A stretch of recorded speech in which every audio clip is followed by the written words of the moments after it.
안녕하십니까? 저는 오늘 사회를 맡은 한국여성연구소 소장 정용훈입니다. 오늘은 정현백 전 여성가족부 장관님이 쓰신 연대하는 페미니즘을 가지고 이야기를 나눠볼 텐데요. 먼저 오늘 나와주신 세 분을 소개해드리겠습니다. 정현백 장관님 네, 나와주셨고요. 안녕하세요. 네, 오마이뉴스의 유성애 기자님. 안녕하세요. 네, 이쪽은 서울대 대학원생이신 박상현 선생님이십니다. 안녕하세요. 네, 오늘 날이 무척 더웠는데요. 네, 오시느냐고 수고 많으셨습니다. 만나뵙게 돼서 반갑습니다. 네. 반갑습니다. 연대하는 페미니즘을 이제 읽으셨고, 혹은 이제 강의도 이제 들으셨는데, 혹시 읽으면서 어떤 소감이 있으셨는지, 독후감이랄까요? 간단한 소감을 좀 나눠주시고요. 또 이제 나 요거 꼭 물어보고 싶었다 저자에게 하는 게 있으시면 이제 하나씩 먼저 질문을 해주시면 좋겠습니다. 유 기자님 먼저 해주시지요. 네. 저는 이제 기자로 일하면서 제가 약간 여성이라는 좀 젠더를 자각하게 됐던 게 국회에서, 그러니까 여의도 국회에서 좀 취재를 할 때였던 것 같아요. 근데 그때 이제 남성 국회의원들이 많고 그런 곳에서 취재를 하려다 보니까 어, 그 약간 여기자로서의 어떤 젠더를 호명하는 분들이 계시더라고요. 네네. 그래서 그전에는 여자인지 몰랐죠. 잘 몰랐어요. 네네. 그런 얘기를 들었는데 나한테는 그런 사람이 없었다. 그랬는데 이제 가니까 너무 확실하게 알겠더라고요. 그래서 그때부터 약간 굉장히 좀 치열하게 고민을 시작했었는데 그럴 때 이 책을 만났는데 좀 이 내 고민이 나 혼자의 고민이 아니고 굉장히 오래된 고민이었고 그 전에 선배들이 어떤 식으로 약간 노력을 해왔는지 호주제 폐지부터 해서 그런 노력들을 볼 수 있어서 저는 되게 좋았고 끝부분에도 약간 현재형 고민이더라고요. 그런 것들이 저한테는 되게 위로가 되고 그때 좀 그러니까 고민에 빠져서 좀 외롭기도 하고 그 공간에서 어떻게 하면 내가 이제 잘 살아남을 수 있을까 막 이런 걸 고민하던 시기였는데 이 책이 약간 위로가 됐던 기억이 납니다. 네. 그래서 한 가지 궁금한 게 있다면 여기서 이제 제가 놀랐던 부분은 약간 그 영패미들과의 거리가 느껴진다. 그런 거에 대해서 우려하시면서 쓰신 것 같더라고요. 근데 그게 약간, 그렇게 느끼실 수도 있는데, 좀, 그렇게 느끼시게 된 뭔가 사례가 있었을까, 에피소드가? 약간 그런 거를 좀 좁히고 싶은 마음에 그런 질문이 들었던 기억이 나요. 네. 네. 네, 네, 제 차례군요. 네. 네. 저는 그러니까 책 전체적으로 관통하는 주제가 이제 페미니즘과 민주주의를 함께 가지고 가는 가치라고 강조하신 게 가장 인상 깊었는데요. 그러니까 그게 단순히 제도적인 민주주의, 뭐 선거나 의사결정 구조와 같은 방식뿐만 아니라 일상에서 우리가 어떻게 서로가 평등하고 민주적으로 의사를 결정하고 관계 맺을 수 있는지에 항상 페미니즘이 개입한다라는 말씀을 해주셨던 게 가장 인상이 깊었고, 그리고 아까 유 기자님이 말씀하셨지만 이 책이 우리의 여성운동에 어떤 계보에 있고 어떤 역사를 갖고 있는지, 특히 한국에서 이것들을 너무 잘 보여주셔서 오늘날의 어떤 여성운동이나 그것에 공감하는 사람들이 힘을 얻을 수 있었다는 것에 저도 되게 공감을 했고요.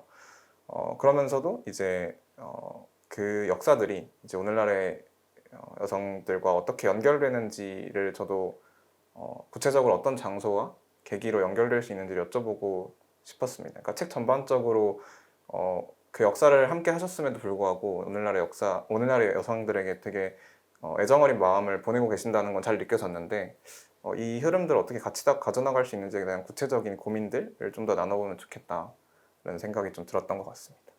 네. 선생님 지금 답변 네.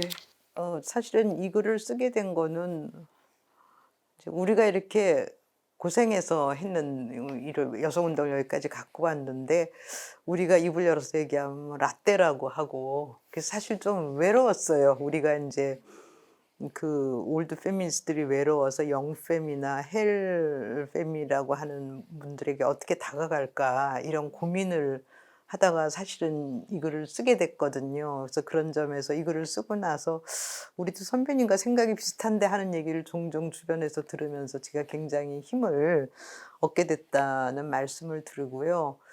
그 다음에 페미니즘과 민주주의를 연결하려고 했던 건 사실 약간의 좌절감이 있었어요. 왜냐하면 제가 강의에서도 얘기한 대로 새여성 운동이 상당히 성공했고 국제적으로도 한국이 제도적 법적으로 여성 인권을 높이기 위한 거를 굉장히 성공적으로 했다고 생각하는데 그 영 페미니스트들은 현실이 달라지지 않았다고 느끼거든요. 저는 그것에 가장 중요한 것은 제도나 법을 바꿔도 의식을 바꾸지 않으면 가부장적인 가능을 바꾸지 않으면 현실이 달라지지 않는다는 약간의 좌절감도 좀 있었어요. 그래서 우리가 했던 법적 제도적인 개혁, 여의도에서 정말 그 추운 겨울에 칼바람 속에서 시위하고 호주제 폐지 위해서 노력하고 했던 이런 것들이 사회 전체로 문화혁명이 일어나지 않으면 현실적으로 가능하지 않다는 그런 이제 좌절감 같은 것이 이 책을 쓰는데 굉장히 컸고, 그러면서 아까도 말씀드린 대로 영페민들과 좀 다른 세대의 그 페미니스트들과 공감하고 서로 소통하고 싶다는 의욕이 굉장히 강했고요. 지금 조금 전에 박상현 씨가 얘기하는데, 그렇지만 이제 구체적으로 우리가 현실의 간극을 어떻게 메꿔갈 건가 하는 거고, 왜 우리가 영 페미니스트랑 우리는 다르다고 느꼈는가 하는 거는, 예를 들면 불편한 용기 얘기를 할 수 있을 것 같아요. 저희 정말 감동했어요. 막 34도 되는 아스팔트 더위에 매번 5만 명씩이 6번 나와서 시위를 해서 30만 명이 시위를 했거든요. 그래서 저는 정말 감동받고 그랬는데, 그러한 모임 자체도 SNS로 조직이 있는 게 아니라 우리와 같이 여성단체연합을 만들어서 운영했던 것이 아니라 그냥 SNS를 통해서 모인 사람들이 집회를 해서 실질적으로 성희롱이나 성폭력 문제를 제기하고 정부가 여기에 따라서 다양한 피해자 지원을 위한 제도적 장치나 지원 센터를 만들었지만, 그것이 끝나는 순간 30만 명은 그냥 사라져버리고 형체를 찾을 수가 없는 거예요. 그래서 너무 아깝다. 그들은 어디 있을까? 내가 그들을 어떻게 다시 만날까? 그리고 이들이 다시 어떻게 하나의 제도적인 주체로 갈 수 있을까 하는 생각을 했어요. 왜냐하면 여성가족부가 제가 그때 장관하면서 여러 제도적인 장치는 만들었지만 비판 세력이 있어서 그거를 비판하고 평가하지 않으면 법과 제도를 바꿔도 아무 소용없다는 인식이 있었거든요. 그래서 그런 점에서 그들은 어디에 있을까, 어떻게 새로 만날 수 있을까, 어떻게 소통할 수 있을까 하는 고민도 상당히, 그러기 위해서는 우리가 토론을 할 수 있는 집단지성의 장도 필요하고 이걸 계속 논의할 수 있는 네트워크도 필요하다 하는 생각을 했고, 그 구체적으로 그걸 만드는 형식은 다양한 방법으로 저는 할 수 있다고 생각합니다. 아까 유 기자님이 그 영페미니들과의 그 거리를 느낀 구체적인 사례가 혹시 있으셨나고 물으셨는데, 혹시 경험이 혹시 있으셨나요? 거리감. 거리감을 느낀 게, 제가 만났죠. 그때 불편한 용기분들 좀 만나자 했더니 처음에는 안 만나겠다고 하다가 장관을 우리가 왜 만나냐 그랬더니 몇 분이 만나러 왔어요. 근데 그리고 나서는 그분들이 어디서 뭐 하는지 형체가 완전히 없어져 버린 그런 거를 보면서, 우리 운동이 문제 제기를 하는 것을 조금 더 다른 방식으로 발전시켜 가야겠고, 그러려면 우리도 대화를 하기 위한 노력이 더 필요하다 하는 생각을 많이 했어요. 그리고 그 힘이라는 게 어마어마한 거죠. 국가 모든 사람들이 깜짝 놀랐으니까, 대통령님도 깜짝 놀라고, 그래서 그 힘을 내는 여성들의 저력은 대단하다고는 저도 생각을 했죠. 예. 근데 이제 저력에 비해서 아까 휘발성이다, 휘발성이 크다. 예, 예. 그렇게 말씀을 하셨는데, 혹시 이게 또 다른 사안이 터지면 SNS를 통해서 이 개별하던 개인들이, 휘발돼서 보이지 않던 개인들이 확 모인다거나 뭐 이럴 가능성을 혹시. 저는 그래서 요번에 그 초등학교 교사 자살 사건이 굉장히 중요한 사례라고 생각하는데요. 처음에 지금 막 3만 명, 5만 명씩 모이잖아요. 근데 모일 때는 SNS를 통해서 우리는 기존의 정교조나 교청이나 이런 조직이 아닌 우리끼리 모이자 해서 모여서 집회를 했잖아요. 근데 지금 결과적으로는 교사 문제를 다루는 6개 단체가 공동으로 하기로 결정을 했어요. 교청, 종교조 몇 가지 그 교사 조직이 있더라고요.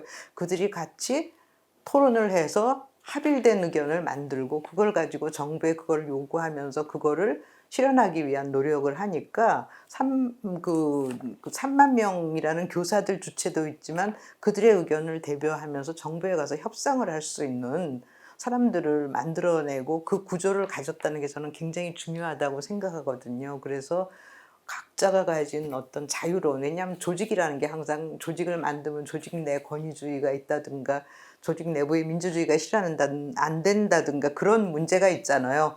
그러니까 그런 문제가 있음에도 불구하고 이런 식으로 함께 공동으로 묶어서 활동을 하면서 동시에 조직 내부에서는 민주주의가 결연되거나 조직 내부의 지도자의 권위가 발생할 경우에 그걸 계속 비판할 수 있는 그런 역동적인 구조를 만들어야 되고, 그런 점에서 우리는 전략적인 고민이 필요하다고 생각해요. 페미니스트들이 어떻게 싸워갈 것인가에 대한 전략이 굉장히 중요하다고 생각해서 제가 그 답을 딱 이거다라고 낼 수는 없어서 네트워크가 필요하다라고 얘기를 했지만, 그거는 각기 자신이 정해진 장에서 집단적인 토론을 통해서 만들어 가야 된다고 생각을 합니다. 제가 그 시사인에서 펴낸 20대 여자라는 책을 좀 감명 깊게 봤는데, 이제 20대 남자를 먼저 펴내고 그 다음에 20대 여자들을 이제 설문조사에서 전수조사, 그러니까 최대한 많은 수를 확보해서 이제 그들의 특성이 어떤지 질문을 똑같이 던진 거예요. 근데 거기에서 이제 그걸 한 단어로 요약하면 부유하는 심판자라고 하더라고요. 20대 심판자. 네, 네. 20대 여자의 네. 특징을. 그러니까 그분들은 이제 목소리를 내고 싶어 하고 뭔가 하고 싶은 얘기는 정확하게 있는데 이거를 정치권에서 자기 목소리를 듣지 않는다고 느끼고 그거에 대해서 약간의 불만도 가지고 있는 걸로 나오더라고요.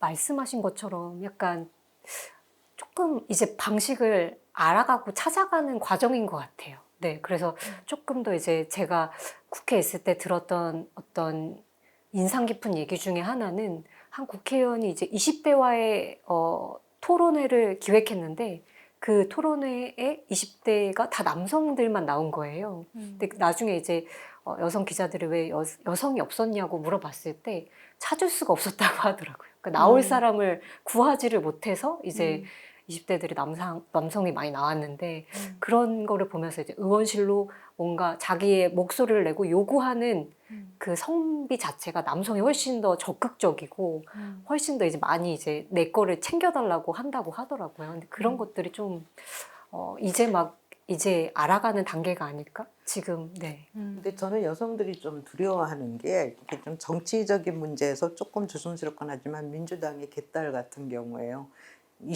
개혁의 딸들을 20대랑 30대 여성들이 주도하는 걸로 하면서 굉장히 언론에서 비우호적으로 썼잖아요. 근데 다양한 조사가 있지만 최근의 조사는 민주당의 개딸들의 50대나 60대 여성이 많다는 얘기도 하거든요. 그러니까 그런 것들 자체가 다양한 세대의 여성이 자기 문제점을 있고 그 문제를 표출하고 싶은데 그걸 표출하는 순간 그거를 언론이나 다양한 방식으로 정치적으로 이용한다든가 사회적으로 매도하는 이런 분위기 때문에 여성들이 굉장히 두려워하는 부분이 있는 것 같아요. 그래서 그런 부분의 문제에 대해서는 우리가 여성들이 공동으로 대처하면서 이런 그 여성에 대한 매도, 여성의 집단적인 움직임에 대한 매도 같은 거는 같이 저는 싸워가야 된다고 생각을 합니다. 그리고 저는 이제 네. 네트워크 얘기를 하셨는데, 그러니까 그리고 어떤 여성들의 정치적인 목소리가 반영되는 경로를 아직 듣지 못했거나 어떤 정치적 효능감이나 주체감을 느끼지 못하는 게 문제라는 얘기를 쭉 해주신 것 같은데, 저도 공감을 하면서도 사실 이제 그 소위 2016년 전후로 해서 이제 소위 페미니즘 리부트라고 해서 이제 새로운 뭐 온라인을 중심으로 주로 이제 여성운동이나 여성 문제에 대한 문제의식 가진 사람들이 많아지는 시기를 거쳐가면서 단순히 휘발되기보다는 뭐 소모임을 만들거나 아니면 그 기존에 그들이 생각하는 운동이 갖는 위계가 아닌 방식으로 좀 더 느슨한 방식의 네트워크를 형성해온 시도들도 많이 있었다고 생각을 하거든요. 근데 이제 문제는 그것이 기존의 여성운동 단체 혹은 기존 정당이 그 흐름과 잘 만나지 못했던 점이 분명히 있는 것 같아요. 그래서 뭐 의제도 의제지만 전략적으로나 어떤 정치적 경로로 이들이 어떻게 만날 수 있는지를 좀 더 고민을 해야 되는 문제라고 생각을 하고, 사실 이제 그 선생님께서는 책에서 그런 일상민주주의로서의 어떤 장소로 어떤 노동조합 얘기나 아니면 지역 의회 얘기를 하셨던 걸로 기억을 하는데요.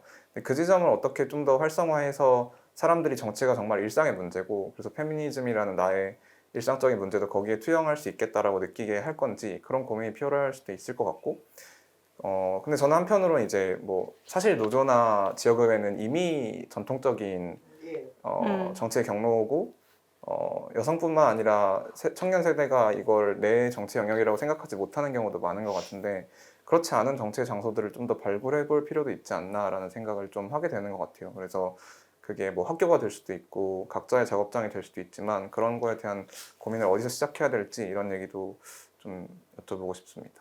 근데 이제 제가 책에서 페미니스트들의 전략 혹은 여성운동의 전략 얘기를 한 이유는 제가 독일 유학 생활을 했잖아요. 그리고 그 후에도 이제 자료 보러 독일을 늘 왔다 갔다 하는데 독일에서 68년 이후에 서구에서 미국과 독일에서 페미니즘이 나타난 후에는 여성들은 페미니스트들은 굉장히 거대 조직을 경멸했어요. 왜냐하면 거대 조직에서는 항상 지도자와 지도받는 사람이 생기고 그리고 지도자로 뽑힌 여성은 지도자 활동을 하면서 말도 잘하고 더 똑똑해지고 그러니까 그 사람에 의해서 모든 것이 주도되는 이런 것이 바로 우리 사회의 일상생활에 스며져 있는 미시적 가부장제다. 그리고 이것은 민주주의를 왜곡하는 거고 훼손하는 거다라고 생각을 했기 때문에 미국에서도 그렇고 68 이후에 페미니즘 운동을 할 때 20명 이상의 조직은 만들지 않는다. 대표는 뽑지 않고 번갈아 한다. 뭐 이런 몇 가지 규정을 정했어요. 그렇게 해서 하니까 조직 내 그 여성들은 굉장히 평등하고 서로 평등한 관계를 유지하고 활발하게 서로 얘기를 하고 했지만 이것이 결국은 운동들이 소그룹 위주의 원자화된 운동으로 가는 거예요. 그렇게 되니까 페미니즘 운동이 정부나 사회를 상대로 하는 협상력이 없어지는 거야. 기업가를 상대로건 정부를 상대로건 협상력이 없어지고 그 안에서는 대단히 레디컬하고 서로 소통하고 이해하고 하지만 그렇게 되면서 결국은 더구나 사회민주당이나 민주주의가 발달한 뭐 스웨덴이나 독일이나 이런 나라들에서는 결국은 핵심적인 중요한 정책 결정은 거의 국가 페미니즘이 하는 거죠. 그러니까 정당들이 발달했던가 정당이나 혹은 정당에서 하는 에버트 재단이나 나우만 재단이나 뭐 이런 그 정당 소속의 재단에 있는 여성들을 전문가적인 여성들이 정책을 만들고 그걸 입안을 해서 그거를 정책을 실현하고 하는 식으로 가면서 페미니즘의 역동성이 상당히 죽어 있어요. 지금도요. 그래서 그런 면에서는 저는 이런 그들이 가진 20명 이상의 조직은 갖지 않고 조직 내 이런 권위주의적 구조를 탈피하려는 노력은 굉장히 중요하지만 이것이 그러면서도 한편이랑 여성들이 힘을 갖고 국가와 협상을 해서 사회 구조 자체를 바꿀 수 있는 그런 하나의 통로와 이 두 가지를 어떻게 동시에 결합할 것인가 쉽지는 않은데 그런 고민이 많이 들었어요. 제가 서구에 가서 오래 생활을 하면서 그래서 그거를 어떻게 실현할 건가 하는 문제에서 차라리 페미니스트 여성이나 여성운동들이 내놓고 이런 문제, 조직의 문제라는 걸 좀 토론을 해보자. 그래서 보다 나은 전략적인 선택을 좀 해가자 하는 그런 생각이 들어서 사실 제가 쓴 글에는 이런 게 좀 살짝 좀 녹아 있다는 말씀을 들고 그러나 그냥 단순하게 네트워크를 만들어가고 운동이 개인화 돼서는 그 정치의 개인화로 가서는 안 된다는 얘기하고 네트워크를 얘기했지만 그거는 굉장히 모호하고요. 여성들이 자기가 처해진 장에서 어떻게 구체적으로 일상적인 민주주의와 성평등을 실현할 건가에 되는 거 그 장에서 같이 집단적으로 토론을 해서 해결 방법을 찾아가야 된다고 저는 생각을 합니다. 저는 이게 되게 양면이 있는 것 같아요. 위험성이 있죠. 네. 양쪽에 그러니까 역동성을 가지고 가려면 사실 네. 조직화되는 거를 좀 지향해야 되는데 그렇게 조직화를 지향하다 보면 또 목소리를 내는 게 너무 이렇게 파편화되어 있는 것 같은 거예요. 네. 근데 아까 말씀하신 그 온라인에서의 어떤 양상 같은 게 있잖아요. 네. 근데 이제 그게 코로나가 진행되고 또 이제 비대면이 되게 활성화되면서 그런 게 많이 보편화되긴 했는데 사실 그 부분은 조금 말씀드리고 싶은 게 여성 기자들의 어떤 고민을 들어보면 이름을 내놓고 자기 얼굴을 내놓는 거에 굉장히 부담을 많이 음. 느끼는 거예요. 근데 왜냐면 그게 이제 혐오 발언이나 혐오 음. 댓글이 되게 많이 달리거든요. 음. 그래서 저는 이런 사례도 들었어요. 그러니까 남자 기자분인데 이름이 여자 같아가지고 뭐 누구누구 뭐 XX 뭐 이렇게 하면서 이제 굉장히 그 여성 차별적인 메일을 받은 거죠. 근데 그런 사례를 봐도 굉장히 그러니까 온라인에서 혐오가 많이 조금 극심하게 이제 더 진행이 되면서 그 여성분들이 자기 얼굴을 내놓고 발언하는 게 조금 부담을 많이 느낀다는 생각이 많이 들었고 그거를 이제 제가 알기로는 이제 협회보 같은 데 보면 언론사에서도 언론사별로 약간 회사 차원에서 대응하는 데도 있더라고요. 근데 그런 식으로 할 정도로 심해졌는데 그 부분을 조금 유념하면서 그래도 뭔가 이제 원하는 게 있다면 좀 목소리를 내려는 노력을 해야 되지 않을까. 네, 그런 점을 고려하면서 약간 소통 방식을 좀 고민하면서 가야 되지 않을까라는. 그러니까 저는 오히려 여성 운동단체나 혹은 여성 모임 같아서 그런 소통의 장을 마련해 주고요. 거기서 벌어지는 토론을 가지고 비판하거나 문제가 될 경우에는 같이 방어막 역할을 같이 해주면서 토론하는 장을 열어가는 건 굉장히 중요할 것 같아요. 실천도 중요하지만 저는 그렇게 토론의 장을 통해서 집단지성을 함께 만들어가는 게 굉장히 필요하다고 생각해서요. 저는 요즘 최근에 여기저기서 포럼들이 많이 생기거든요. 저는 그거 굉장히 좋은 현상이라고 생각해요.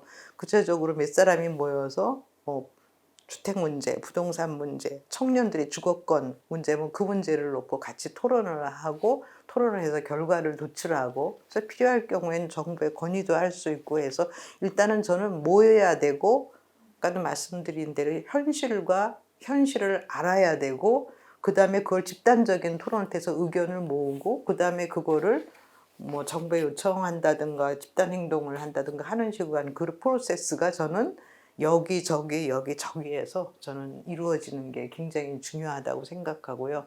예를 들면 여기자님들도 모임을 해서 토론을 하면서 그러한 외부에서 오는 얼토당토하는 공격에 대해서 함께 대응하고 이러는 노력들이 저는 도처에서 이루어지는 게 굉장히 중요하다고 생각해요.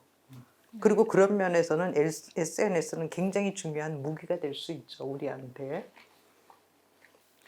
예, SNS가 이제 굉장히 중요한 무기이고, 뭐 지금 당면으로서는 거의 뭐 가장 강력한 무기이기도 하지만, 아까 잠깐 말씀하셨던 것처럼 그걸 통한 혐오가 사실 보이지 않는 익명성에 기대서 혐오가 사실 심각하고, 저는 아까 여성들을 찾기가 어려서 남자들만으로 구성할 수 없었다고 아까 말씀하신 것도 그 참여하기를 혹은 참석하는데 이제 위축감을 느끼는 게 굉장히 심각하다고 생각해요. 그래서 그게 별거 아닌 것 같지만 사소한 것 같지만 그리고 온라인에서 보이지 않는 곳에서 그까짓 거 뭐 그렇게 하는 거 조롱하고 이러는 게 뭐 크게 뭐 그럴 건가 싶지만 실제로 현실에서 굉장히 큰 그 영향을 미치고 있다고 생각을 해서 이 여성 혐오라는 게 사실은 뭐 근래에 발생한 건 아니지만 근래처럼 이렇게 대규모로 누구에게나 일상적으로 다가온 시기도 사실은 없었다고 생각하거든요.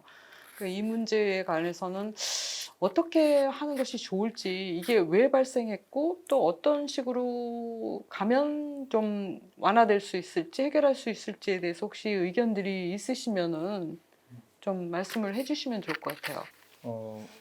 뭐 저 일단 생각나는 대로 얘기를 해보면 저는 사실 온라인에서의 그런 발화들이 사실 아무것도 없는 개인에 의해서 나온다기보다는 그 사람들이 어떤 온라인 커뮤니티나 어떤 온라인의 문화에 자기를 동일시하는지에 따라서 달라진다고 생각을 하는데요. 예컨대 뭐 게임 문화가 되게 여성차별적이라거나 아니면 특정 커뮤니티가 여성차별적이라거나 하는 곳에서 아, 여기서는 이런 발언을 해도 되겠구나 라고 학습하게 되면서 그런 말들을 더 하기 쉽게 만들어지는 것 같은데 근데 사실 그렇다고 그러니까 어떤 심각한 악플이나 혐오 발언들에 대해서 고소나 규제 방식으로 대응할 수도 있겠지만 뭐 그런 게 아니라 애초에 이 사람들이 그런 식으로 발언하지 않도록 하는 어떤 학습이나 사회화를 하기 위해서는 다시 기존에 우리가 세계를 배우고 사회화하는 기관에 더 집중을 해야 되는 걸 수도 있다고 생각을 해요, 역설적으로.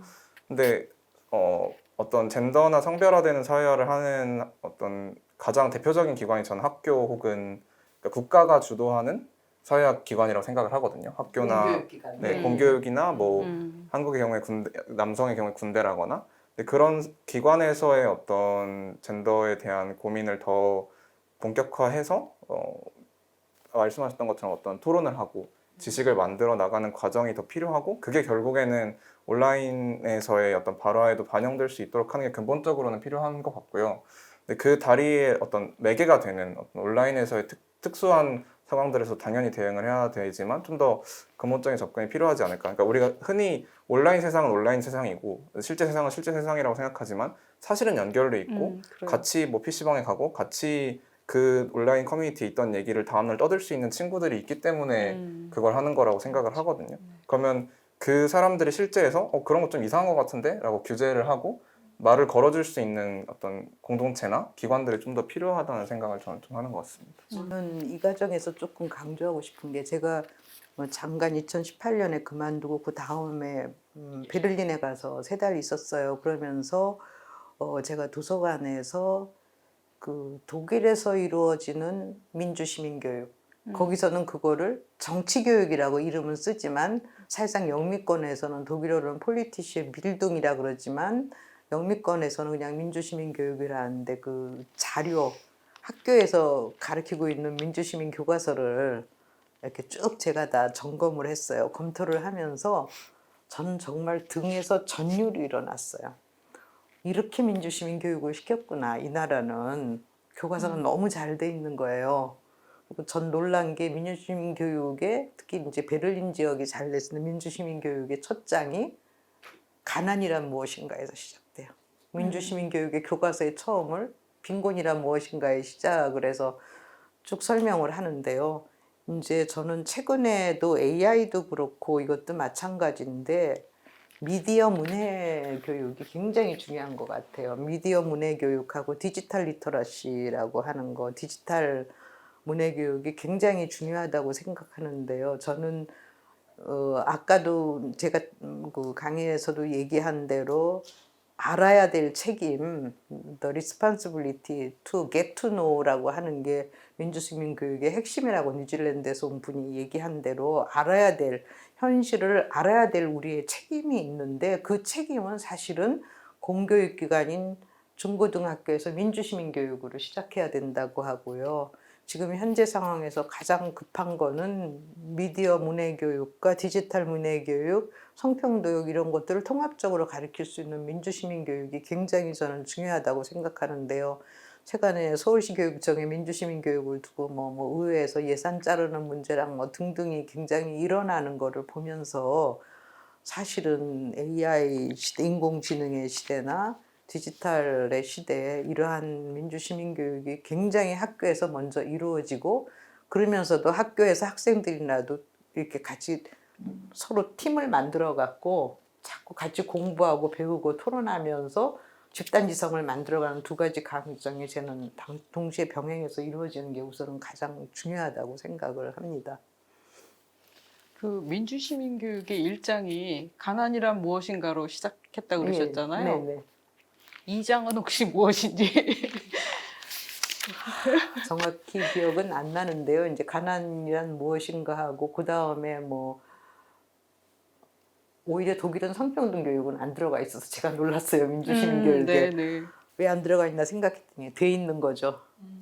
그러니까 돼 있으니까 주로 외국인 문제, 다수 그러니까 그 소수자 문제, 그 레스비안이나 이런 동성애자 문제, 뭐 이런 외국인 노동자 문제 등등 이런 문제들에서 기후 문제도 굉장히 중요하게 다루고 있고 환경이랑 기후 문제 이런 거 가지고 총체적으로 했는데 제가 사실 좀 놀란 게 교과서마다 성평등 부분은 없어서 왜 그런가 생각을 하고 한참 생각했더니 결국은 어느 정도 기반이 돼 있으니까 안 하는 건데 이제 지금 독일은 요번에도 우파들 극우파 문제 나온 심각한 게 외국인 문제잖아요. 특히 피난민 100만 명 2번 받은 게 이제 국민들 사이에 굉장히 반발을 일으키는데 이런 거를 민주시민 교육을 통해서 해결하려고 국가가 굉장히 노력을 하는 거죠. 그래서 그런 것들이 일단 공교육에서 가르치는 게 굉장히 중요하고요. 그리고 사적으로는 우리들이 뭐 대학이건 어디건 다 모여 있는 데서 각기 소그룹 만들어서 토론하고 책 읽고 저는 그래서 알아가려는 노력, 책임도 굉장히 중요한 것 같다고 저는 생각합니다. 아니 저는 그냥 이 선생님 말씀 설명하신 거에 이제 추가적으로 그러니까 제 그걸 여쭈려고 그랬어요. 1장은 가난이란 무엇인가라면 2장은 그럼 성차별이란 무엇인가 혹시 이렇게 진행되느냐 이제 그렇게 물으려고 했고 그다음에 이제 그렇다면 그 성차별이라든지 젠더 문제라든지 페미니즘 문제를 민주시민이라는 커다란 범주의 하위 범주로 다루는 게 맞을까? 혹시 맞다고 생각하십니까? 이제 그렇게 여쭈려고 그랬는데 이미 거기에 안 들어있다니 제가 다른 자리에서 다시 질문하도록 하겠습니다. 근데 이제 우리 공교육 과정에서 교사들이 굉장히 피곤해해요. 다문화 교육 따로 하고 뭐 양성평등 교육 따로 하고 모든 걸 따로 해야 되면 교사들은 다 가서 또 강습받고 와야 되거든요. 그래서 굉장히 가르치는 교사들은 피곤해하기 때문에 이걸 통합적으로만 그리고 평화교육도 굉장히 중요하고요. 그래서 이거를 다 통합적으로 다룰 수 있는 교과서와 교수 내용이 좀 발달하는 게 네. 굉장히 필요한데 양성평등 교육만 따로 하니까요. 이게 쉽지가 않더라고요. 그러니까 예를 들면 제가 이거 정부 얘기를 살짝 하면 모든 정부 부처는 양성평등 교육을 받게 돼 있어요. 그리고 문재인 정부 시절에는 몇 %가 받았는가 보고를 해야 돼요. 국무회의에서. 그럼 대통령님 앞에서 뭐 여성가족부 몇 %, 고용노동부 몇 % 하면 다 95% 넘어요. 그 다음에 제가 확인해 봐요. 장관님이 참석했어? 양성평등 교육에? 차관님 참석했어? 대단히 드물어요. 제가 심지어는 몇 개 부처는 양성평등 교육하러 내가 직접 갔었어요. 그러니까 이 정부의 그 위기 구조에서 장관이나 차관이 안 받으면 별로 소용없어요. 양성평등 책임관이 상급, 4급이 많은데 과장급이나 4급이 많은데 4급이 아무리 소리 질러도 그 부처에서 전체적으로 양성평등 교육이 관철되지 않거든요. 그러니까 그런 부분에서 이걸 어떻게 좀 더 스며들도록 할 건가는 저는 참 굉장히 심각한 과제였어요.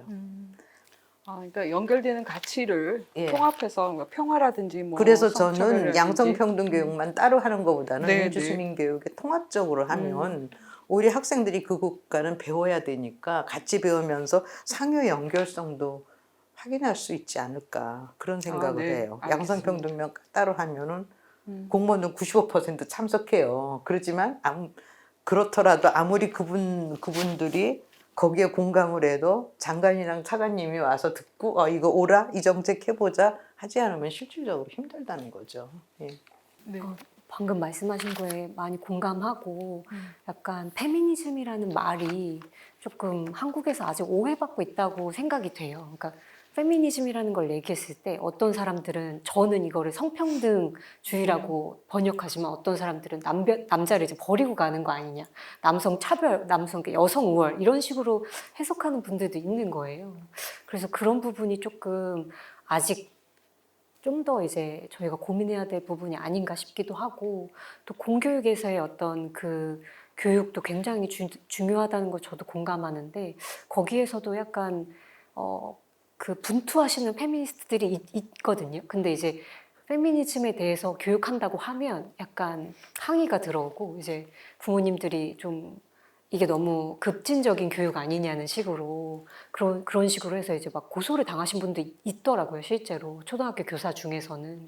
그렇다 보니까 이게 쉽지는 않은데 그럼에도 불구하고 약간 분투하시는 분들이 있다는 거에서 저는 희망을 찾고 싶고 아까 이제 독일 얘기도 하셨는데 약간 그런 것 같아요. 그러니까 그러니까 선진국에 비해서 한국은 민주주의의 역사도 사실 1980년대, 70년대, 그러니까 아직 계산해보면 아직 40년밖에 안 된 거예요. 근데 그러니까 선진국이 오랫동안 이뤄온 거를 너무 짧은 시간에 가져가다 보니까 그래서 이제 성평등이라는 부분에 대해서 아직 의식이 많이 조금 이제 막 따라가고 있는 게 아닐까. 그게 저는 이제 그렇게 이해하고 싶습니다.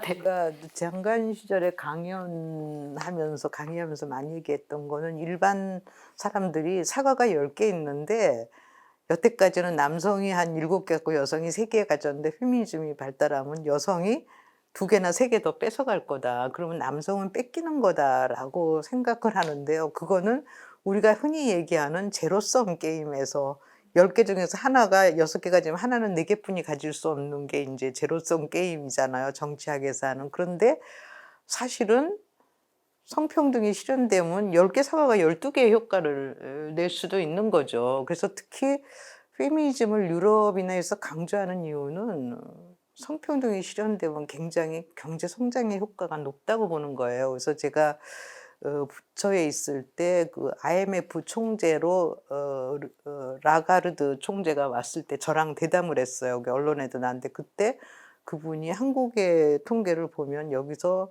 여성이 고용에서 평등한 참여를 할 수 있게 되면 GDP가 1%, 2% 오를 수 있다고 자기는 확신한다. 그걸 한국이 제발 해라 하고 당시에 현직 IMF 총재로서 이제 부탁을 하시더라고요. 그래서 그런 면에서 10개 사과 중에서 한 사람이 6개인데 1개 뺏기거나 2개 뺏기면 불평등해지는 그 관점이 생각할 게 아니라 10개가 12개나 13개의 효과가 날 수 있다는 생각은 우리가 안 하는 거죠. 뿐만 아니라 특히 요즘 저출생 문제가 심각한 상황에서 굉장히 중요하죠. 굉장히 그 여성들의 경제 효과를 높이는 것도 국가 발전에 굉장히 중요하다고 생각을 합니다. 혹시 예, 이 문제에 대해서 네, 페미니즘에 대한 오해와 뭐 네. 몰이해와 우월주의에 대한 먼저 그거에 대해서 혹시 네, 그래서 이어서 뭔가 제가 말을 해야 될 것 네, 같았는데, 그러니까 저는 뭐 사회적으로 남성이라고 불리고 또 그렇게 자라온 사람이지만 저는 이제 학부 때 처음으로 페미니즘이라는 이론이나 실천을 접하면서 배워왔던 것 같아요. 근데 그때 제가 이해했던 페미니즘은 일종의 공동체 윤리였던 거죠. 네, 성폭력을 하지 않을 것이라는 되게 단순한 사실이 사실은 어떤 나쁜 사람이 성폭력을 저지르는 게 아니라 우리가 어떻게 일상적으로 성차별적인 문화를 만드는 과정에서 생기는지를 좀 배우면서 그걸 하지 않도록 우리가 같이 고민해보자라는 그 어떤 윤리의 방식으로 저는 페미니즘을 처음 접했고 그 자리에는 당연히 이제 우리가 성별이라고 부른 여성 남성을 가리지 않고 함께 했던 공부의 시간들이 있었던 것 같고요. 그래서 제가 페미니즘에서 배운 거는 그러니까 우리가 생물학적으로 여성과 남성을 구분할 것이 아니라 어떻게 이 사회에서 여성은 여성이 되어 왔고 남성은 남성이 되어 왔는가.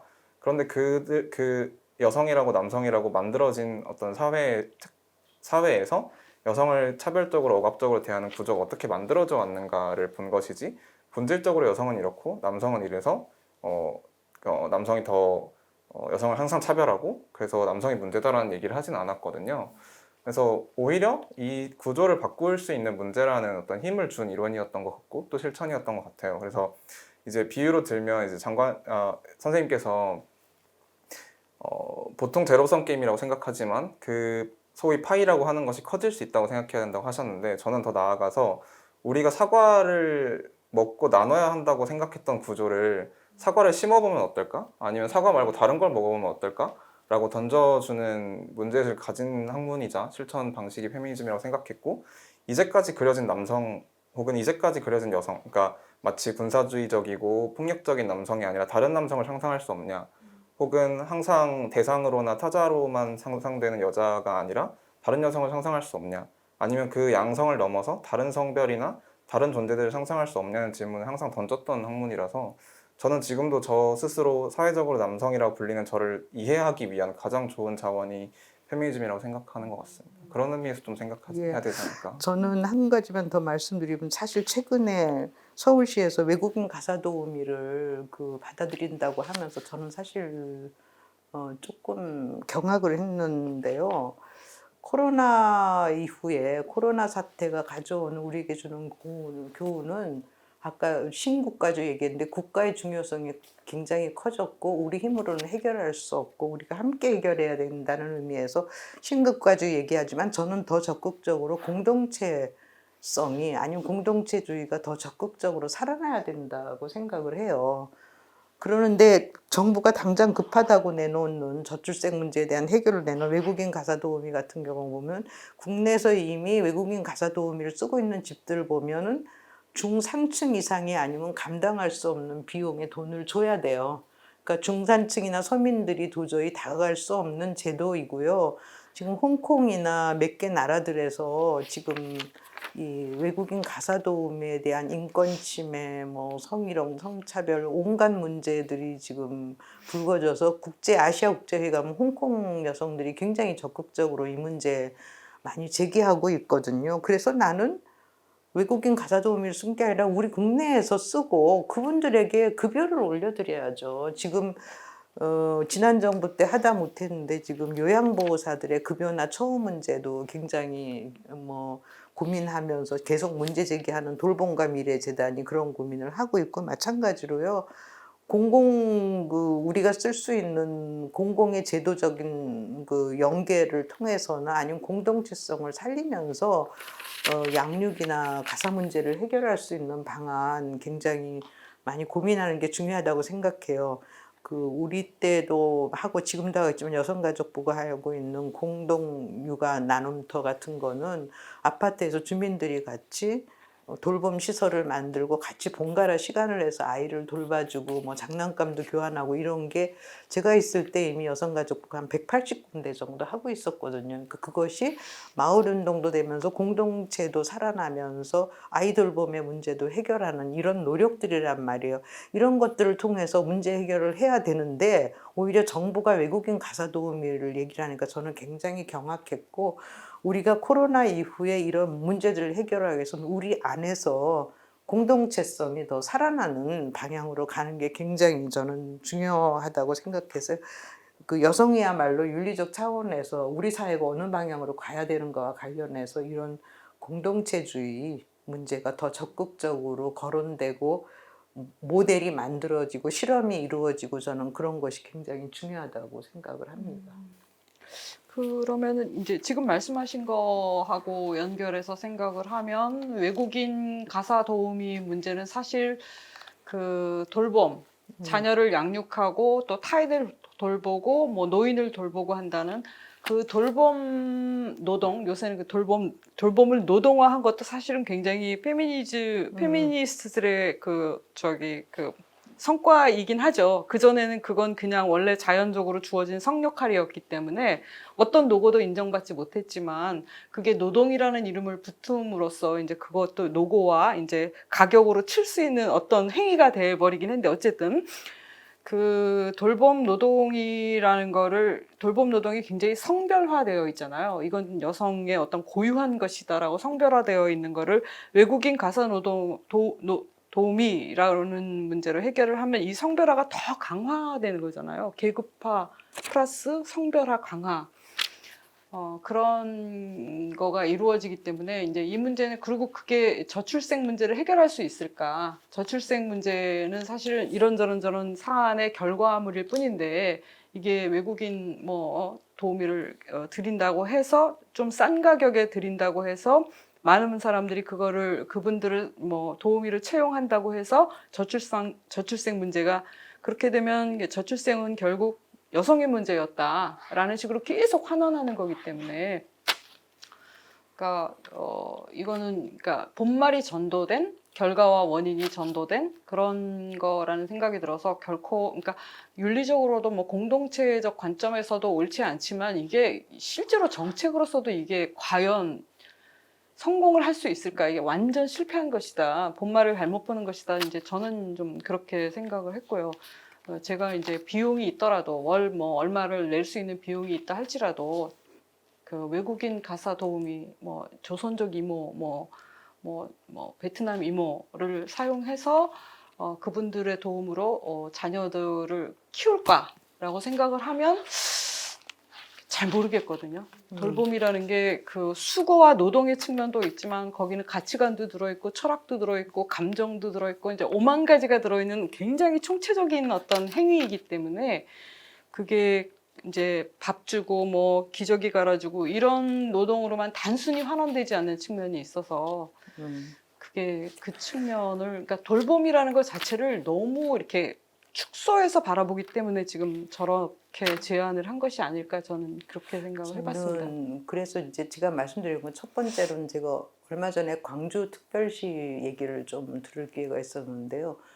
지금 현재 광주시 광역시에서는 통합돌봄을 정책의 1순위에 올려놨어요. 그러니까 돌봄이 부분 부분으로 이루어진 게 아니라 통합적으로 조직되고 가야 한다는 것을 지금 얘기하는 거 제가 첫 번째로 강조하고 싶고요. 그 다음에 제가 한 10년 전에 독일에 갔더니 그 신문 기자를 하는데 친구가 그 얘기를 하던데 도르트문트의 친구한테 갔더니 암스테르담에서 아파트 단지를 지었는데요. 노인과 젊은 사람들이 같이 거주할 수 있는 아파트 단지를 짓고요. 거기에서 보통 유럽은 4시면 어린이집에서 오거든요. 근데 어머니나 아버지가 그 시간에 애를 데리러 올 수 없는 경우가 많이 있었는데 그게 어떻게 하냐면 4시에 동네 사는 노인이 한 분이 가서 아이를 데려와서 봐주고 어머님이 4시에 오면 좋지만 어머니나 아빠가 6시나 7시에 올 경우는 그때까지 이 노인이 아이를 봐주면 그 시간만큼을 이 아이의 엄마 아빠가 주말이나 본인이 시간 있을 때 와서 노인을 위해서 노동을 해주는 거예요. 마트에 가야 되는데 자동차가 없는 노인은 비싼 물건을 사 쓰는데 주말에 아빠 엄마가 시간이 있을 때 그 노인이 일한 만큼의 시간을 아빠 엄마가 그 노인을 위해서 노동을 해주는 식으로 했는데 그게 암스테르담에서 두 군데가 생겼는데 굉장히 성공을 해서 그거를 지금 도르트문트에서 다시 짓고 있다는 얘기를 내 친구가 하는 걸 들은 적이 있어요. 그래서 이 얘기는 바로 돌봄의 문제를 공동체성을 통해서 해결하고요. 별일이 할 일 없는 노인들이 그 일을 함으로써 자신의 삶의 의미를 느끼고 자신이 어떤 애정을 다시 누군가를 향한 애정을 확인할 수 있고 그래서 저는 그러면서 굉장히 그것이 굉장히 가치지향적이라는 생각이 들어서는 굉장히 그게 필요하다는 생각이 들고요. 세 번째로 제가 얘기하고 싶은 건 돌봄의 젠더관념을 집어넣어야 된다는 거예요. 제가 장관직을 그만둘 때 통계를 봤을 때 요양보호사 중에 남성이 5%였어요. 지금은 남성이 20%까지 올라갔는데 남성이 어떤 문제가 있냐면 50대 중반, 60대 초반에 대부분 직장에서 쫓겨나요. 심한 분들은 40대 말에 쫓겨나서 할 일이 없어요. 근데 요양보호사는 여성들이 독점하고 있는 거죠. 그런데 어떤 일이 생기냐 하면은 요양보호사는 제한적인데 돌봄을 받으려는 노인이 많은데 대부분의 여성 요양보호사들이 그 남성 노인 돌봄을 안 간다는 거예요. 지저분하고 뭐 어쩌다 성추행도 당할 수 있고 그러니까 여성들을 가니까 남성 노인들은 돌봄의 혜택을 받을 수가 없는 젠더 문제가 발생하는 거예요. 그리고 또 사실은 40대 중반이나 50대 초반에 직장을 그만둔 남성들에게 요양보호사는 굉장히 기본 생활을 할 수 있는 좋은 직종인데 그거는 여성들이 차지하고 있는 그런 거예요.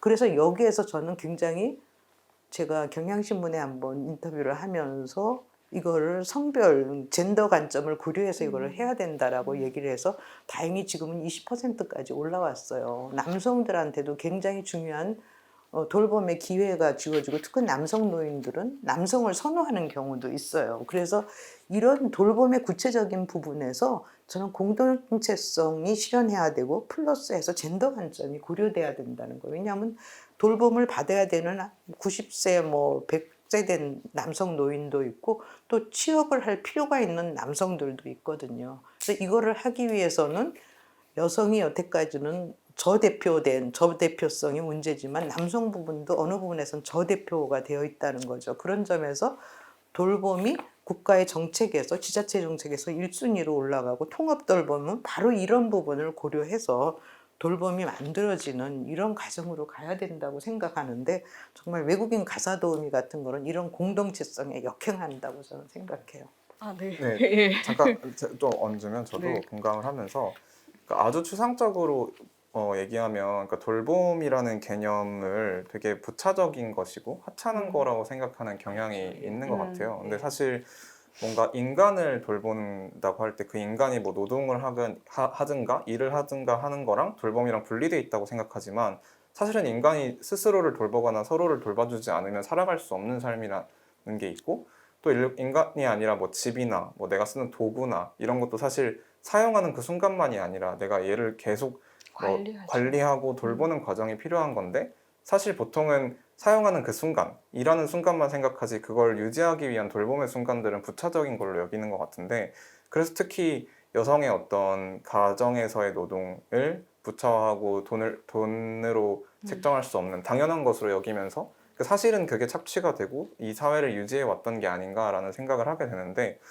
그래서 이런 돌봄이 부차적인 것이라는 생각이 돌봄에 어떤 여성들이 많이 일하게 되고 또 외국인 가사도우미라는 사고를 생각하게 하는 근원적인 문제인 것 같아요. 그러니까 저임금이고 불안정한 노동을 써도 괜찮다 돌봄은. 근데 우리가 쉽게 고용할 수 있는 건 여성이기도 하고 때로는 되게 국가주의적인 문제로 외국인은 싸게 쓸 수 있잖아 라는 식으로 생각하게 되니까 그런 문제가 발생하는 것 같은데 사실 그런 어떤 차별적인 이유에 의해서 쉽게 쓸 수 있는 노동자를 쓰는 식의 돌봄이 아니라 돌봄을 생각하는 사고 자체나 그 돌봄의 가치체계 자체를 좀 더 나은 인식으로 바꿔야 되는 문제가 좀 있는 것 같고요. 그래서 저도 누가 돌볼 것인가를 재구조화하는 과정이 필요하고 이제까지 여성 혹은 더 싸게 부릴 수 있는 사람이 아니라 모두가 동등한 그 지위 아래에서 서로 돌보는 체계를 어떻게 만들 것인가가 중요하다고 생각하고 뭐 가정 내에서 보통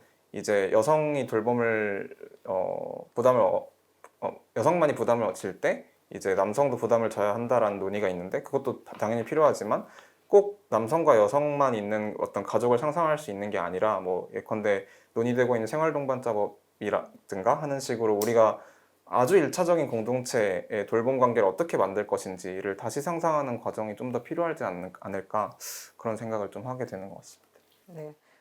저는 그래서 사실은 이제 굉장히 큰 오해가 여성가족부에 대한 비판이 많은데 저는 제가 여성가족부 장관을 한 사람으로서 좀 해명을 할 거는 영어로 여성가족부가 Ministry for 그 Gender Equality and Family예요. 그래서 여성이 아니라 젠더거든요. 젠더라는 것은 단지 생물학적인 여성 남성이 아니라 사회적으로 형성된 남성과 여성의 관계 그거를 사실은 전체적으로 의미하는 거기 때문에 아까 남성 여성 요양보호사 문제에서 얘기한 대로 우리가 어떻게 이런 제도나 시스템 속에서 이런 거를 함께 풀어가서 남성과 여성이 모두 잘 살 수 있는 사회를 만들 것인가를 고민하고 있는 것이어서 바로 이런 지금 우리의 이런 토론을 보는 분들은 그런 부분의 오해를 풀고 보다 나은 사회를 향해서 우리가 어떤 비전을 열어갈 건가, 어떻게 공동체 사회를 만들어갈 것인가를 향해 가고 있는 거라는 거를 좀 이해해 주시면 좋겠습니다. 이제 가볍게 이제 딴지를 걸어보자면 이 페미니즘이라는 게 사실 굉장히 그 아주 근본적인 질문이에요. 그러니까 지금 이 자본주의화돼서 분열화되고 개인화된 이 상황, 그다음에 이제 서로 이렇게 아주 과도한 경쟁에 몰려 있고 그것이 성과를 내야지만 유지가 가능한 이런 체제에서 공동체적 윤리라든지 공동체성이라든지 그다음에 사안을 보는 사과를 몇 개 남기느냐가 아니라 사과를 심을까? 뭐 이렇게 근본적으로 질문하는 건 사실 굉장히 어렵거든요. 잘 보이지도 않고. 그래서 저는 그 다급한 젊은이들이 그 이제 쉽게 그 뭐랄까 혐오 발언을 하거나 아니면 이제 페미니즘에 대해서 굉장히 감정적인 반발심을 갖거나 하는 것들이 페미니즘이 가지고 있는 어떤 근본성 혹은 거대 담론, 거대성 그런 것과 혹시 너무 보이지 않는 큰 문제다 이런 것과 연관이 있는 게 아닐까라고 가끔 생각할 때가 있어요. 그래서 이제 그렇게 거대하고 근본적인 것뿐만이 아니라 아주 미시적이고 간단한 것, 그다음에 내 일상에서 흔히 만날 수 있는 것과 연관시켜서 끊임없이 발화하고 말해주는 거가 되게 필요하다는 생각을 많이 하거든요. 네, 많이 합니다. 유 기자님. 아니, 네. 그러니까 선생님께서 착취 얘기해 주셔서 네. 그러니까 그것 때문에 생각이 난 건데 이제 7월 말쯤에 고용노동부에서 이제 외국인 가사노미 제도 가지고 공청회를 할 때 저는 흥미롭게 봤던 게 여성 단체 분들이 가서 이제 시위를 하면서 이거는 착취다. 네. 다른 여성, 그러니까 한 여성의 돌봄 노동을 다른 여성을 통해서 착취하는 것밖에 되지 않는다. 네. 그러면서 이제 굉장히 중요하게 설득력 있게 들렸던 게 본질은 사실 노동 시간인데 그거를 피하고자 이제 그렇죠. 돌린다는 거예요, 관심을. 근데 음. 저는 그 부분이 되게 많이 와닿았고 약간 선생님도 여기 책에서 말씀하셨던 것 같아요. 그러니까 이게 결국은 민주주의와 맞닿아 있다는 거는 그 약간 먼 얘기처럼 들리지만 사실 저희가 그 주 5일제가 됐을 때 그리고 주 4일제 얘기도 나오잖아요. 근데 그런 게 얼마나 그러니까 민주주의가 발전하면서 정말로 일상에 영향을 미치는 부분이잖아요. 근데 그런 게 좀 그런 부분에 같이 고민해야 되지 않을까 싶고, 네. 그러니까 본질적으로는 노동 시간을 어떻게 줄이느냐의 문제인데 지금 이제 가사 도우미 문제는 이 노동을 다른 사람에게 전가하는 식의 그런 논의가 되는 게 좀 안타깝다고 느꼈고. 그러니까 아무도 승리하지 않는 게임인 거죠. 맞아요. 내 애를 맡겨놓고 막 그 회사로 달려가서 12시간 노동해야 되는 입장이나 맞아요.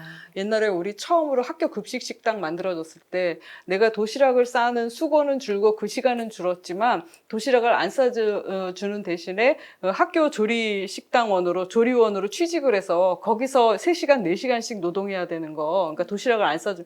그럼 과연 이 게임에서 누가 승리했냐는 거예요. 그 자녀가 승리했을까? 아니면 도시락을 안 싸도 되는 내가 도시락을 안 싸는 대신 학교 식당에 가서 열심히 얘기해야 되는 내가 승리했을까? 뭐 이런 의문이 들었거든요. 그러니까 아무도 누구에게도 유익하지 않은 이 제도는 끝을 내야 된다. 이런 식의 정책은 끝을 내야 된다. 그러니까 이게 뭐랄까 관점의 전환이랄까? 뭔가 발상의 전환을 하지 않으면 이 제도의 악순환, 좋지 않은 제도의 악순환, 이것은 이제 끝나지 않는다. 그런 생각을 한 적이 있었습니다. 굉장히 오랜 시간을 우리가 지금 대화를 나누고 있는 거죠.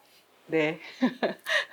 네, 굉장히 뭐 여러 가지 이야기를 이제 했는데 그럼에도 불구하고 나는 이 이야기는 좀 꼭 해야 될 것 같다. 이제 그런 거를 좀 한마디씩 정리를 해주시면 좋을 것 같고요. 저는 요거를 한번 같이 생각해봤으면 좋겠어요. 그러면 이렇게 혐오와 반대와 뭐 이제 그 여성가족부는 뭐 구조적 차별은 끝났으니까 여성가족부 필요 없다. 이런 말까지 나오는 이런 상황에서 과연 오늘의 우리에게도 여전히 페미니즘은 필요한가? 페미니즘은 유효한가? 그런 거를 한마디씩 포함해서 말씀을 해주시고 이 자리를 마무리하면 될 것 같습니다. 먼저 유 기자님 먼저 말씀을 해주실까요? 네. 네. 페미니즘이라는 걸 저는 성평등으로 해석한다고 했잖아요. 근데 그게, 그러니까 페미니즘이 여성에게만 도움된다는 생각을 좀 바꿔야 되지 않을까라는 게 저는 제일 조금 드리고 싶은 말씀이고요.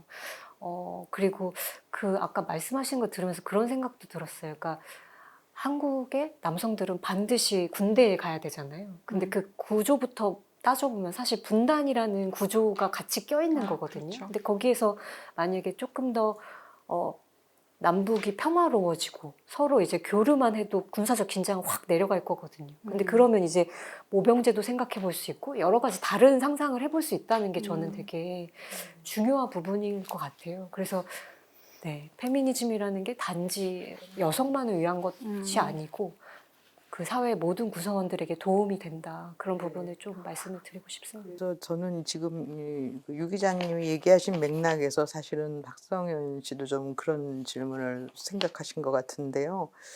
여성의 병력 의무를 거론하잖아요. 근데 저는 이거는 그래서 막 여성들도 우리도 병역 의무 해야 된다 말아야 된다 막 논쟁을 해요. 근데 저는 그것보다 중요한 거는 군대제도의 개혁이 선행돼야지. 지금 이 제도 속에서 여성 그러면 남성도 가니까 여성도 병역 의무 하자는 얘기잖아요. 근데 요즘 이제 유엔에서 얘기하는 거는 군사 안보가 아니라 휴먼 시큐리티, 인간 안보를 얘기하잖아요. 실제로 인간이 어떻게 안전하게 살 수 있느냐라는 게 이미 유엔이 휴먼 시큐리티를 하나의 그 주장으로 핵심적인 과제로 내세웠지만 그렇다고 해서 뭐 남북이 분단된 상황에서 군사 안보는 중요하지 않다 이렇게 얘기할 수는 없죠. 그래서 저는 능력하고 유능 있는 유능한 군대는 전쟁을 막기 위해서는 필요하기 때문에 군대의 존재를 완전히 없앨 수는 없다고 생각해요. 근데 나는 군대 개혁을 얘기하면 독일의 사례를 들고 싶은 게요. 이 수치가 요즘 조금 틀려질 수도 있는데 독일에서 병력 의무는 전체 청년층의 10% 정도만 수행해요. 그 이유는 군대를 가는 사람들은 병역 의무를 할 건지 대체 복무를 할 건지를 결정을 할 수가 있어요. 그럼 본인이 대체 복무를 하겠다면 대체 복무를 하는데 대신 대체 복무는 병역 의무보다 조금 길어요. 그래서 대체 복무를 할 수 있게 해서 뭐 요양병원, 뭐 고아원 이런 데 가서 이제 일을 하게 되고요. 사회 서비스를 대신 하게 되고 재미난 건 여성가족 노인 청소년부에서 대체 복무를 관리해요. 독일은 행정적으로 관리를 하고 있거든요. 그리고 독일에서는 사회봉사, 자발적인 서비스, 볼런타리 서비스도 여성가족부가 관리를 해요. 그래서 그렇게 돼 있는데 왜 이렇게 될 수, 왜 10%만 가도 되느냐 하면은 기술의 발달이 병력 인원을 최소화해도 된다는 거죠. 그리고 이런 전쟁술이나 이런 것들이 전문화됐다고, 그리고 굉장히 이 기술 발달이 이루어지면서 인원이 많이 필요하지 않다는 거죠. 그래서 저는 한국의 경우에 인원 줄이고 가는 사람들 장병 들 경우에는 급여를 조금 더 현실화해야 되고요. 독일은 군대 내 인권감시관 제도가 굉장히 발달해 있는데 이 군대 내 인권감시관 국회에 소속돼 국회 하에 기구예요. 그게 가서 감시를 하거든요. 이런 군대 개혁이 선행되지 않고 뭐 여자도 군대에 가야 된다 병역이 문제 이런 얘기는 정말 저는 희한한 얘기라고 생각을 해요. 소모적인 얘기죠. 그래서 군대를 어떻게 개혁할 건가 저는 이 부분을 고민하고 군대는 안보를 위해서 필요하지만 기본적으로는 이제는 평화가 없이는 우리 모두가 존재할 수 없게 된다 하는 현실을 인정하고 거기에서 사실은 군사 안보를 생각하는 이런 방향으로 가야 돼서 지금 나무만 볼 것이 아니라 숲을 보면서 여성의 병역 의무 부분도 저는 다시 얘기를 해야 된다고 생각합니다. 제가 이제 마무리 발언하면 되는 거죠? 네. 잠깐 사회자께서 그런 얘기를 하셨는데 페미니즘이 너무 큰 이야기를 해서 사람들의 공감을 못 받는 게 아니냐라는 얘기를 하셨는데 저는 사실은 반대로 페미니즘이 작은 얘기도 소중하다는 걸 알려주는 흐름이라고는 생각을 합니다. 뭐 이제까지 지어졌던 여성의 경험들을 중요하게 생각한다거나. 그렇지. 근데 다만 문제는 페미니즘이 가진 큰 문제의식과 이 경험들을 연결하는 연결고리가 부족했던 게 아닌가라는 생각을 좀 하고 그런 의미에서 동의를 하는데요. 그러니까 지금도 사실 저희가 오늘 거론한 뭐 돌봄의 문제나 여성 노동의 문제 혹은 뭐 오늘 크게 다루진 않았지만 뭐 여성 대상 폭력이나 여성 살해의 문제 같은 것들을 매번 경험하고 이게 정말 내 삶의 문제라고 느끼는데 그것을 다른 세계관으로 보여주는 일을 여전히 페미니즘 하고 있지만 그렇다면 우리가 어떻게 할까라는 질문에 대해서는 충실히 대답해주고 있는지에 대해서는 저도 의문이고 그 큰 거시적인 얘기들과 이 내 일상을 설명하는 세계관의 문제를 어떻게 잘 연결할 수 있을까를 더 고민하게 되면은 충분히 페미니즘은 제가 말했듯 내가 왜 남성으로 살아왔고 자라왔는지 왜 여성과 남성 사이에 사회적이고 구조적으로 억압관계가 형성됐는지 심지어는 뭐 이성애나 여성 남성을 벗어난 다양한 존재들이 있음에도 그게 항상 여성 남성으로 재편되고 특정한 방식으로 문제가 생겨왔는지 권력이 생겨왔는지를 보여주는 어떤 실천이자 이론이었다고 생각을 해서 그 연결고리만 잘 해소된다면 여전히 오늘날의 중요한 문제의식을 제공해주는 힘들이 아닌가라고 생각을 합니다. 딱 한 줄로 그 지정성별 남성으로서 태어나고 살아오면서 네. 딱 한 줄로 내가 이런 점에서 요거를 조심하고 요걸 유의하고 있어라고 말할 수 있다면 어떤 게 있을까? 딱 한 줄로. 한 줄이요? 한 줄은 너무 어렵긴 한데 두 줄도 괜찮아. 그러니까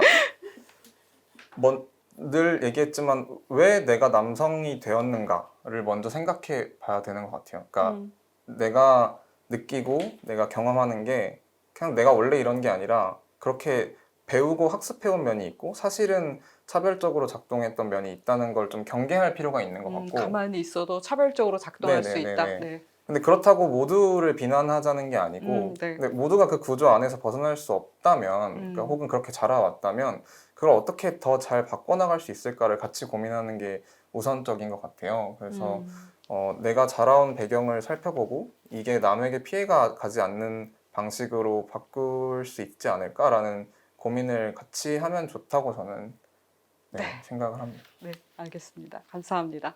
네, 오늘 연대하는 페미니즘을 중심으로 해서 여러 가지 이야기를 나눠봤습니다. 앞으로 우리가 다뤄야 될 게 사실 많았어요. 기후 위기 문제도 다뤄야 했고, 아까 잠깐 나왔듯이 성폭력이나 안전에 관한 문제도 다뤄야 했고, 굉장히 많이 해야 될 말이 많았음에도 불구하고 돌봄 얘기하고 민주주의 얘기하고 나니까 벌써 시간이 다 됐네요. 다음에 기회를 또 만들어 주신다면 또 한번 토크쇼를 해보도록 하겠습니다. 자, 그 오늘 이야기를 나눴는데요. 이거를 보고 계시는 이거를 보고 계시는 구독자님들께도 의미 있는 재미있는 시간이 되셨기를 바랍니다. 오늘 대담에 참여해 주셔서 감사합니다. 네. 네, 수고하셨습니다. 네. 고맙습니다. 구독자분들께서 궁금한 거 질문하시면요. 우리가 2탄 준비하겠습니다. 감사합니다. 감사합니다. 분량 욕심이 너무 있으신 거 네. 아니에요, 선생님?